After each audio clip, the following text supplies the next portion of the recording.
Good afternoon, everybody. Today we are looking at how to create newsletters as part of the New Zealand Digital Education Series.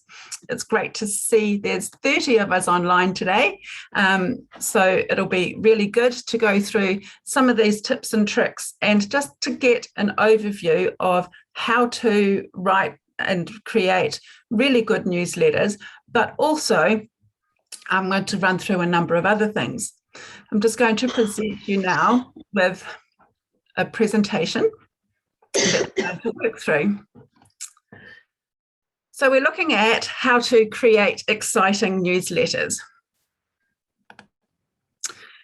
During this session, we're going to look at where to find the club resource manual guidelines. We're going to look at some of the basics.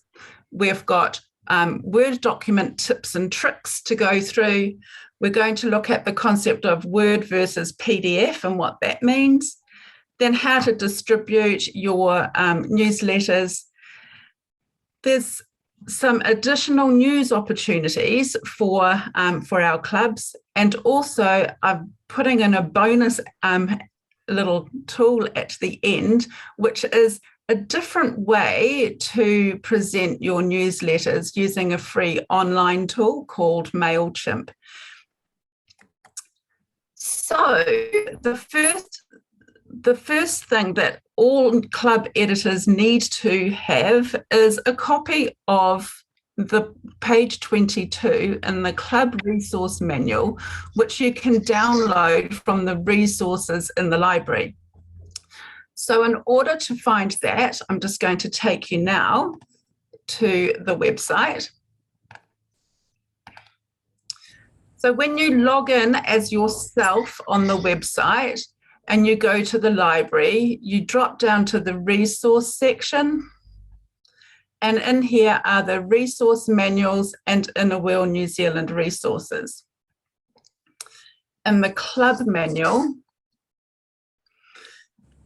the club manual has, if you haven't seen it before, it has all the tools and information that you need to help run your club. And it's been very slow with uploading for me today. But that's how you get your, that's how you get it off the website, is you just click on the link and it will load up eventually. And here are all the resources that there are for you for running your club. And on page 22, if I click on that, it will take us to information for the club editor. And there's some guidelines on how to write your newsletters, what sort of content you should put in them, who they should be sent to. And if you scroll down further, it just gives you some more information about editors, information about using the inner link and the district magazines, website details, and then further on our website release forms and guidelines for photographers. So I invite you all after this session to go to the website and to download the club manual and find page 22 onwards for the information about the editor. Oh, this is good. So the next slide, here we go. The next slide, we're looking at the basics. So when you're putting your newsletter together, and I must commend you all, I get some amazing newsletters and I really do take time to sit and read all of them. From the guidelines, I've picked out what we've sort of put down as what are the essential things that that need to be included in each of your newsletters. So we've got here in the heading area, you should have your club name, the logo, the president's theme, and always let us know what issue, month and year it is. So it might be your July newsletter, but we need to know that it's July 2021, not July 1990 or something. And then under essentials, things like the dates, times, venues of your next meeting, your club meeting notices, maybe an introduction to your speaker. Give your ISO a section to talk about the projects, the fundraisers and the activities that you're doing, your social activities and events, your reports, a report and photos of activities that you've had since your last meeting. Photos are fantastic. They really do help people to sort of see the fun that you are having. There will also be news to share that comes from district and from national and upcoming dates for the diary. It's really handy to always have on your newsletter links to the website, because if other people are reading them, then they just know where they can go to find out more information. We then like to have some additional extras. So it might be personal news. Some clubs put in their birthdays, their anniversaries, a little bit about welfare, be thinking about this person at the moment, they're not very well, or, they're having some issues that they would like some help with. Members' profiles. I've noticed that some clubs have done this beautifully. Over lockdown, I noticed that I think it was Rickerton, actually, they put a little post up what a couple of members in their club were doing as projects during lockdown. So we could see a whole range of projects that they were doing. Shore City as well have done the same thing.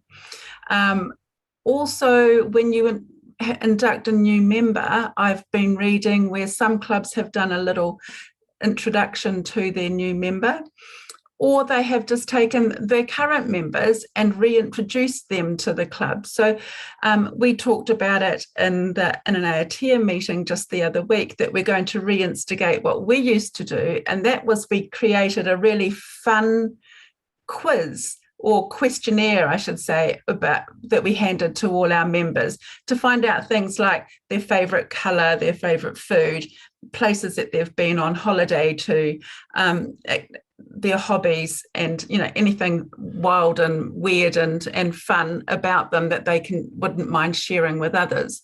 So it's just an opportunity to share some information and get to know the members in your club. Any other interesting news or updates that you have?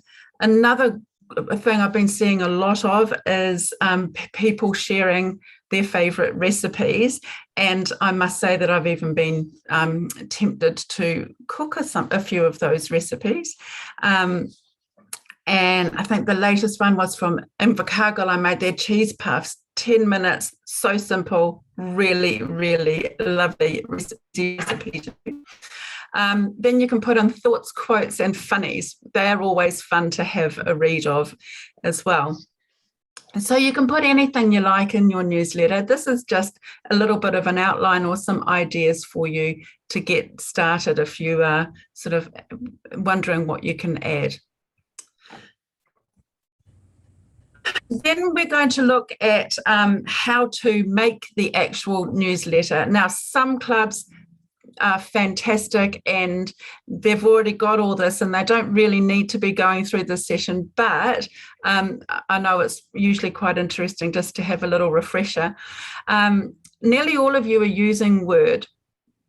There are three really important things that I would stress with that. Is I'm noticing some clubs are just doing their newsletters like in the form of a letter, and they just sort of start at the top and they make their way down, because that's easy and that's fine, and that's giving the information that you need to for your club members. I'm assuming that you're here because you may want to find some new and different tools. So I'm just offering you a little tutorial on these tools. I'm not saying that you have to do these. So the three things that I would recommend using on Word are text boxes, using the wrapping tools, and inserting photos. And I'm going to show you how to do each of those really soon. Text boxes gives you that flexibility to write inside a text box and then to move the content around the page. You can change the shape of the text box and you can make things fit and look newslettery on a page rather than just a long stretch of a letter. Wrapping tools, whenever you are, they're found here to wrap text. Whenever you are putting a text box or a photo onto your Word document, they automatically sit being wrapped around the content. And this is where people get frustrated, is because they start moving it around, but everything moves with it. So I'm going to show you how you can wrap the text, which will mean that you don't move everything else, and so they sort of unlink themselves from each other, so you can move things around the page quite easily. And then inserting for pictures, my one key tip with that is always insert a photo or a picture onto the page document, not inside a text box, because inside a text box just brings some tricky issues with when you wrap text around and moving it. It doesn't work as easily. So the simplest tool is to create the photo and the text box separate and then move them together. So I'm just going to jump over now to a Word document, and I'm going to show you what I'm meaning by that. So I created this very simple Word document. This is what I created before. We're just going to recreate that now in a simple way. It's a text box and it's a picture. Okay, so if you start with a blank document and you go to insert text box, there are all sorts of different options. The simplest one is to just go for a simple text box. So, and then you just start typing. It just comes up blank like that. This little image on the side here is our text wrapping that I was talking about. So currently, if I try and move that around, it's fine. I can move it anywhere. But if I then try and insert something else, they all end up on top of each other. So I will, if you click on that layout option, I tend to put my things so that they everything goes in front of the text, because it's just, for me, it's just keep it really simple. So I click on this bottom one here, which is wrapping text in front. So when I go to insert I go to insert a picture, and I choose it from this device. I'll just go and choose a picture, which I don't think. And I click insert, the picture appears. And it always appears with this little wrapping tool next to it as well. So I'm going to put that the same way. Did you notice how when I inserted the picture, the already created our club newsletter, it was moved downwards, but then as soon as I clicked on the sitting in front of text, it's all moved back into place. I can now move that around anywhere. I can resize it. So I'm just going to resize it and sit it over on the side there. That's my picture inserted. Now I'm up here with our club newsletter. If I go to shape format, which appears on the top of my toolbar, you'll see that there's a number of things we can do. One of the big things people say is when you use a text box, the outline always shows. So you go and you click on shape outline and you click no outline. So now it just looks like it is a part of what I've written on my Word document. It could be anything, you know, and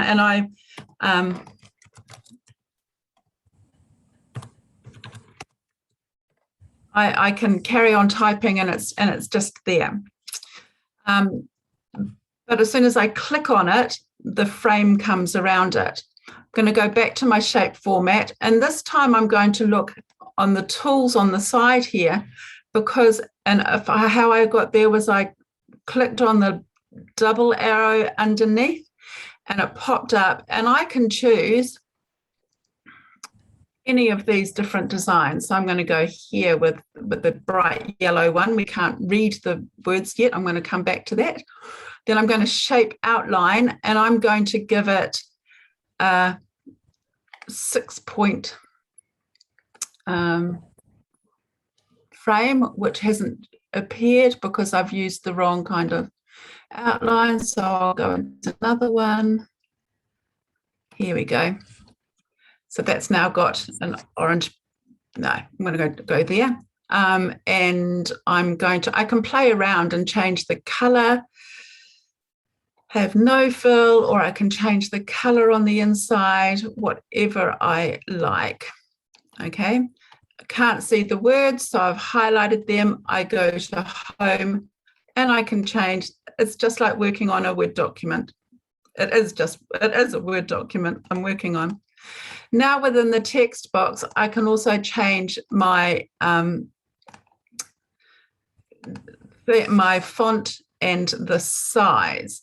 Now you see where I've changed the size, and it's only gone to the boundaries of the text box. So if I click on the little button, and I can make it bigger.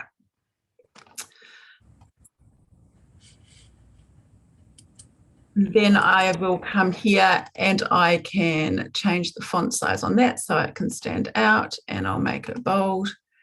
And there we go. We've got a frame, and I can change the size of my frame around. And now when it turns to the little arrows, I can move it around the page. I then want to go and put my little daisy there. And there we go. I've made a heading for my newsletter. Easy. I can then, this can then just be deleted. I then want to, and that's where you add your text boxes and you build up the content on your newsletter. So you can fill the page with all sorts of text. Oops. Undo. Always go Control-Z to undo something when you make a mistake. So see how it's sitting and it's moving everything around? Once I go to here, now everything comes back in place. But the next issue I've got is because it's layering things on top of each other. So if I go back to the shape format, the other thing that's really a tool that's really handy to learn is to send something backward. Click on the picture and I want to bring it forward. And I keep bringing it forward or bring it to the front. And there it is at the front. So it's now sitting on top of everything. And here, the same thing, picture format, and I will bring it to the front. So I can move. So that's now changed its layer. So all of these are layered. Now I'll find that this one I haven't. So basically you're building your newsletter and you're building your text boxes, and that's where you're going to put your information in, just like on a Word document. So what you can do is, if you've already got it written out somewhere else, you can copy off another document and paste that content into there already. So you may have, for example, your committee contact list already. You just copy it off your current document and paste it into here. So that's some tools that I just wanted to share with you on how to use the Word documents for your newsletter creating. Everything sits here in the toolbar under the shape format or under the picture format one when you're on there. Play with all the buttons. You always go Control-Z to undo something if you've done something wrong. And I always have mine set to auto save. So just make sure you're saving as you're going as well. The next screen. That was the live demo.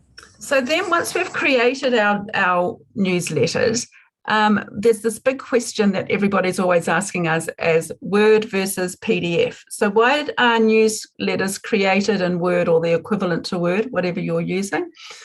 Might be Google Docs, but then we save them as a PDF for distribution. So the first point on that is that PDF stands for Portable Document Format, which is something that is universally able to be read on any computer system. When we're sending Word documents, if people don't have Microsoft, they are unable to read Word documents. So that's why it was chosen to send to distribute your documents, your newsletters as PDF formats. It's easy and everybody can read them. So to do that, you save your work, number 2, you save your work as normal and you give it a heading. But then the next time you save a copy of it, you then underneath where you save, it will save as, and you look at what sort of document it is and you scroll down the list to choose PDF. And that's just, you save it as the same name and everything, and then just click save as PDF, and that will save in there. The third thing I want to point out though is that, however, it is easier for admin and for editors to extract images from Word documents rather than from PDFs. So what Ashi, our media manager, is doing is she is looking at the newsletters and she is extracting the photos and stories to put them into the news. She's snipping them out of PDFs, but the images are not necessarily the greatest quality, but it's easier for her to do that out of a Word document. We're not saying that you have to send them as Word documents, but if in doubt, you may want to just send both, but it's not a prerequisite. You don't have to, but we're just saying that's where the debate has been as to why you were originally asked to send things in PDF, and you may get a message from Ashi, the media manager, sometimes asking if you can send it in Word or to send things separately. That's the reason why.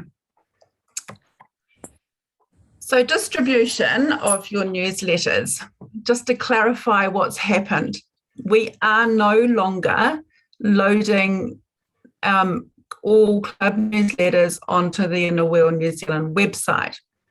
The reason that that's happened is because when we looked at Google Analytics into what pages were being looked at on the website, we discovered that only between 2 and 4 people were actually accessing that page to read the newsletters each month.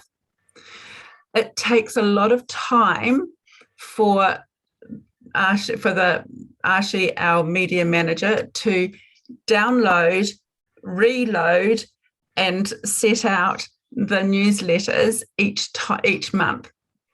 So the decision was made last year, and it's been almost a year now since we have been not been putting newsletters onto the website. But that means that it's really important that you distribute newsletters to the correct people.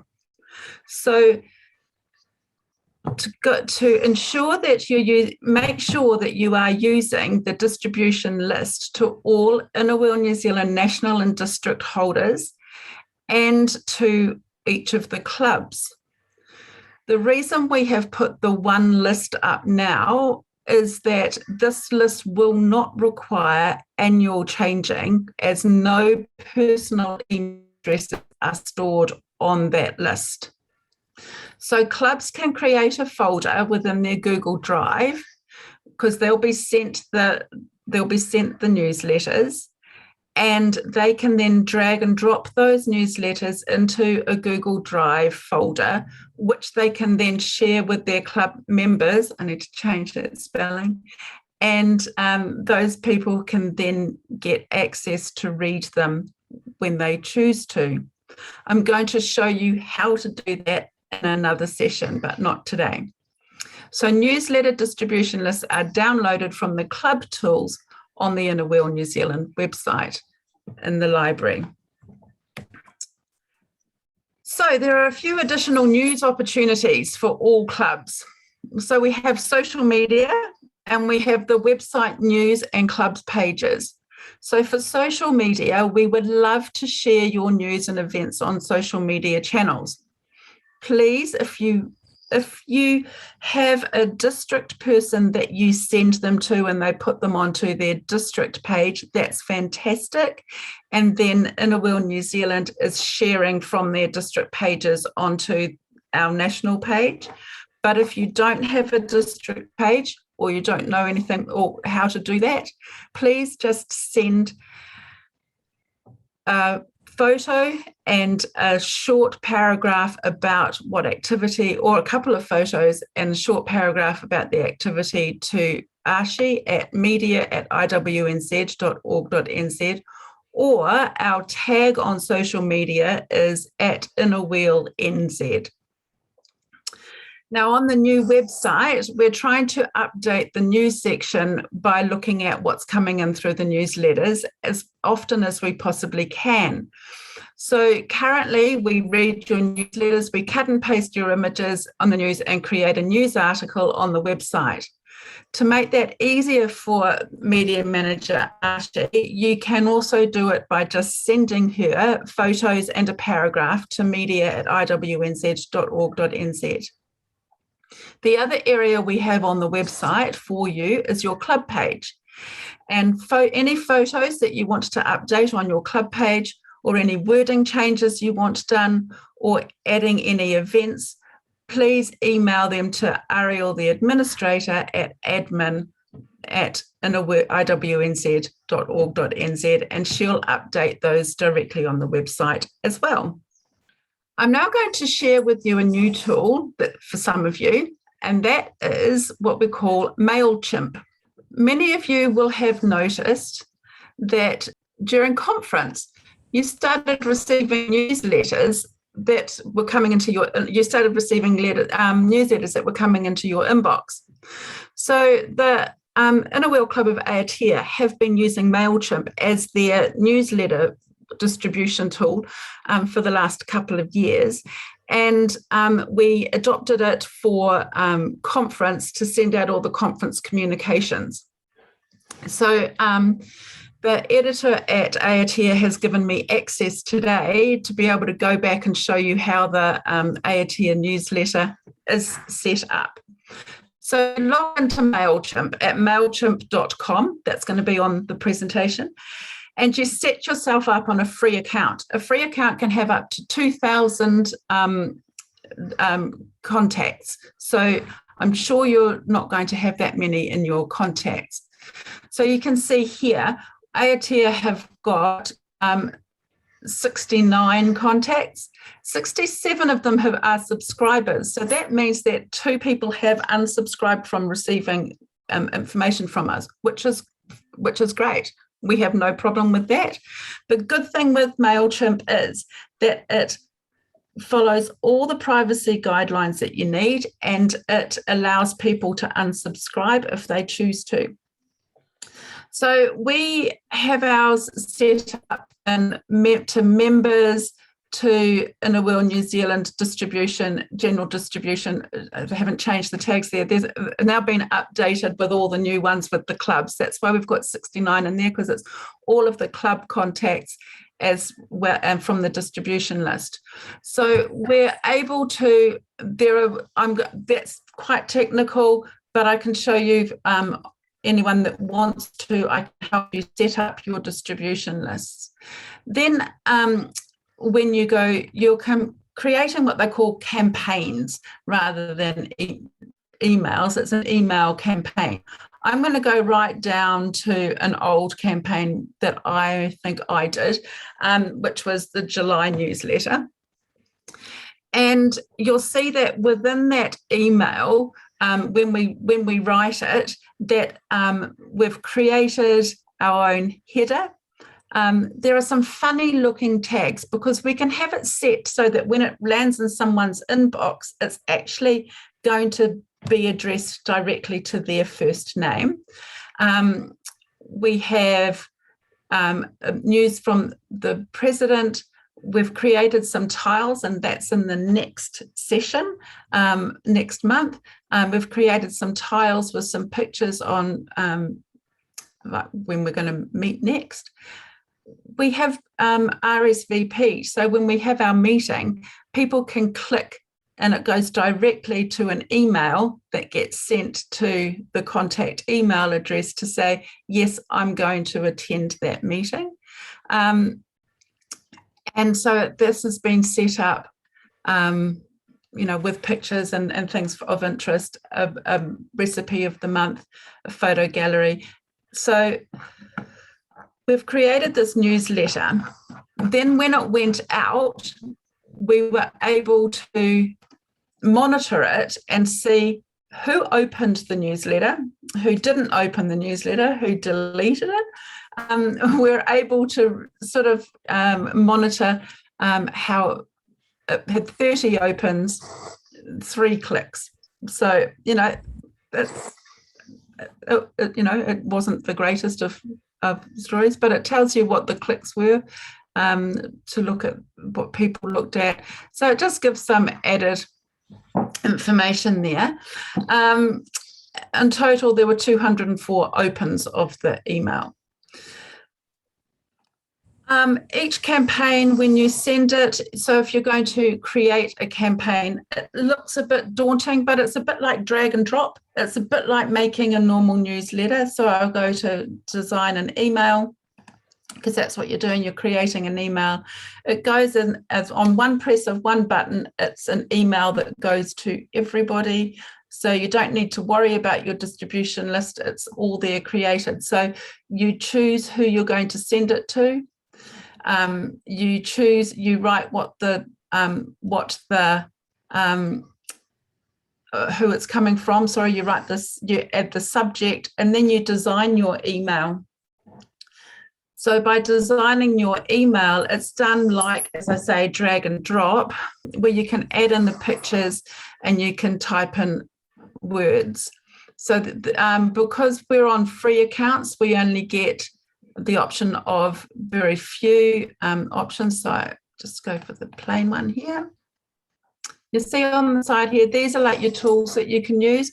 So you drag over your text that you want to drop your block in there with some text.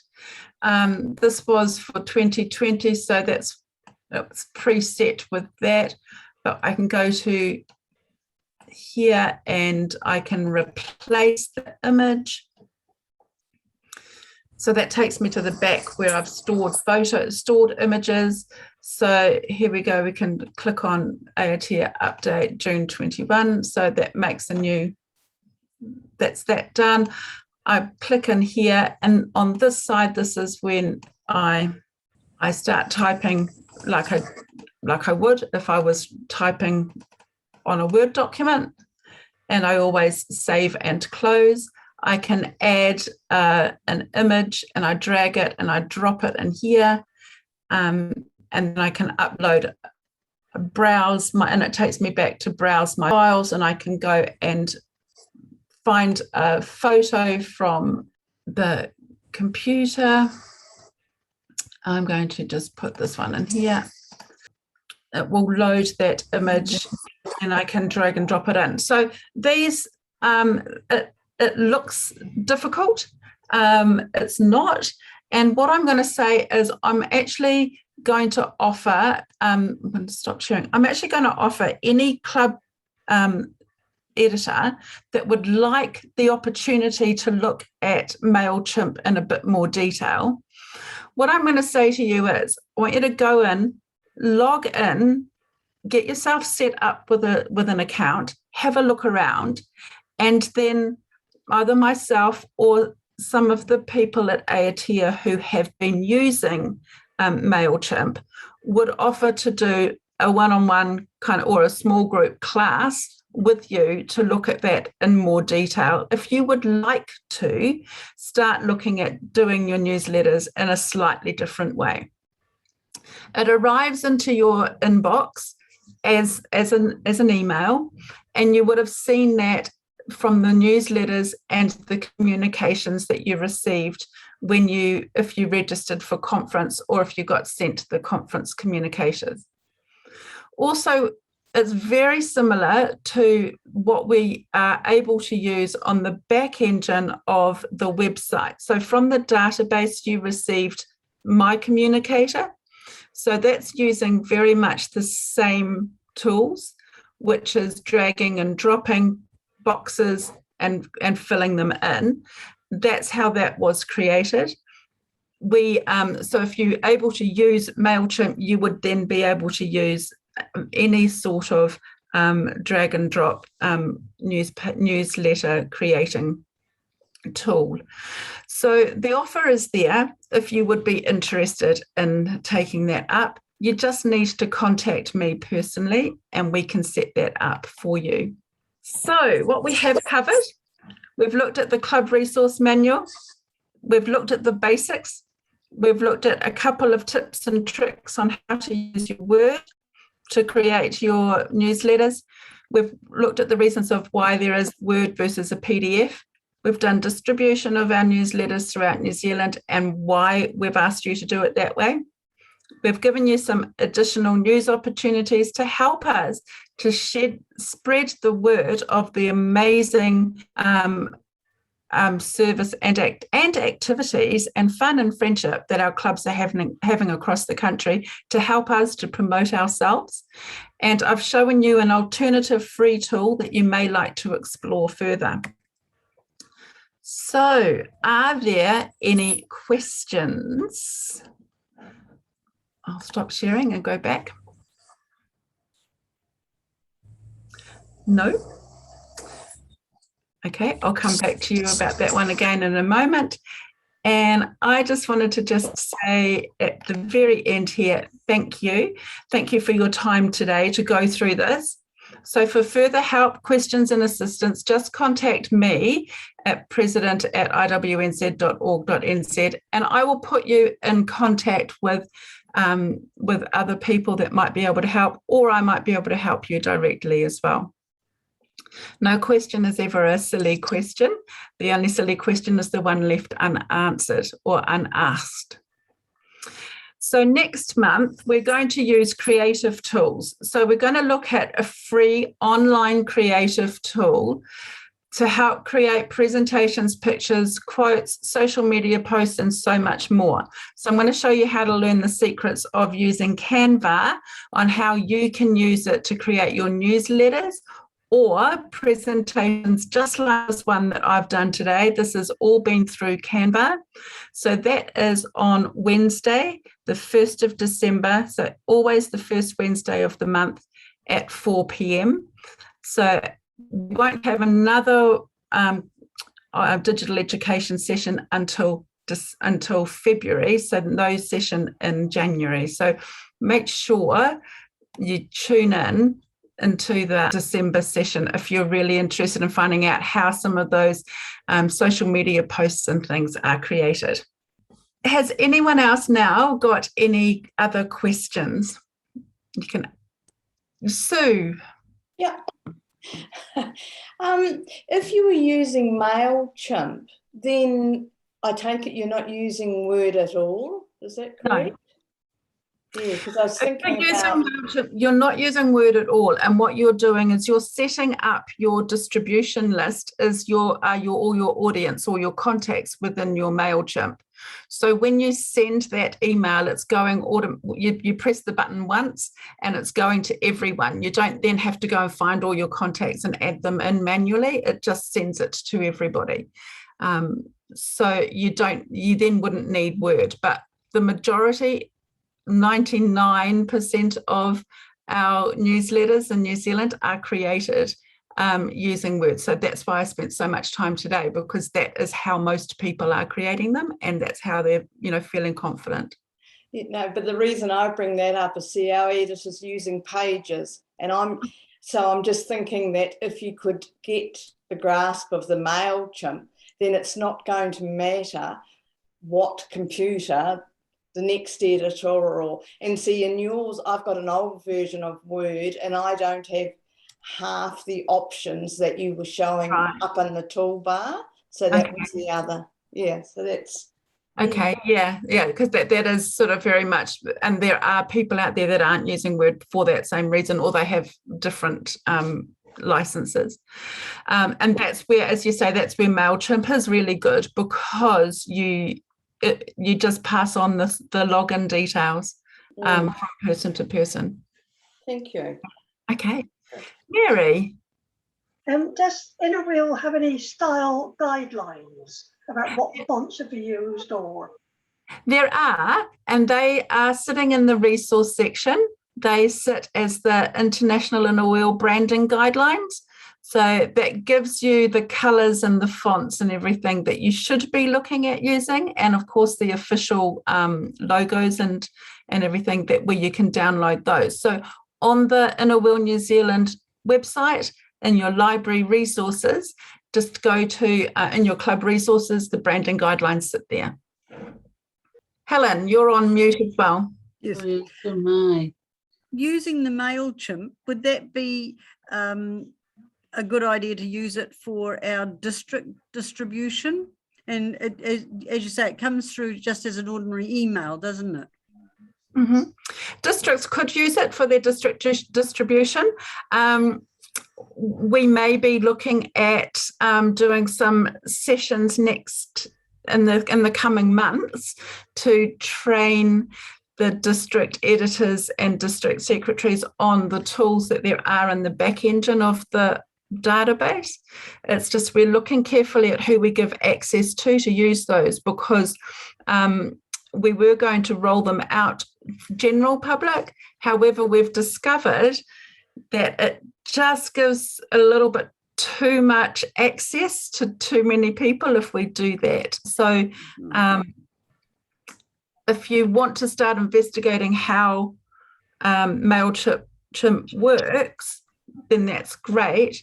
But yeah, we may be doing some lessons in the coming months, early next year, to upskill and empower our district editors and secretaries for next year. Well, I'll wait till then. Thank you, Michelle. Okay. So I'm just going to sign off here with the recording. So just want to say thank you for listening this far. And I hope that you've found today really useful. I will make sure that this recording is up online really soon. And please do check in for the next session, which is on using Canva and creative tools. So